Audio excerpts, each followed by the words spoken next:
मानवाचं शरीर फक्त मांस आणि हाडांनी बनलेलं नाही. आपल्या शरीरात एक अदृश्य ऊर्जा वाहते जी आपल्या विचारांना, भावनांना आणि संपूर्ण आयुष्याला नियंत्रित करते. या ऊर्जेचं रहस्य दडलं आहे सातचक्र आणि त्रिदिव्य नाड्यांमध्ये. पहिलं चक्र मूलाधार चक्र हे आपल्या शरीराच्या खालच्या भागात असतं. हे चक्र स्थिरता, धैर्य आणि सुरक्षिततेचं प्रतीक आहे.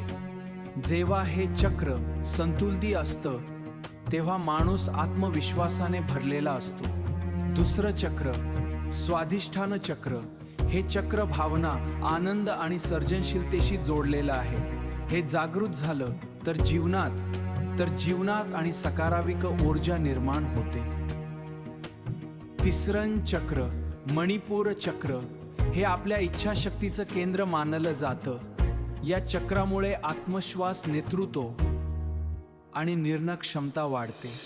चौथं चक्र अनाहत चक्र हे प्रेम, करुणा आणि शांततेचं प्रतीक आहे. हे संतुलित असेल.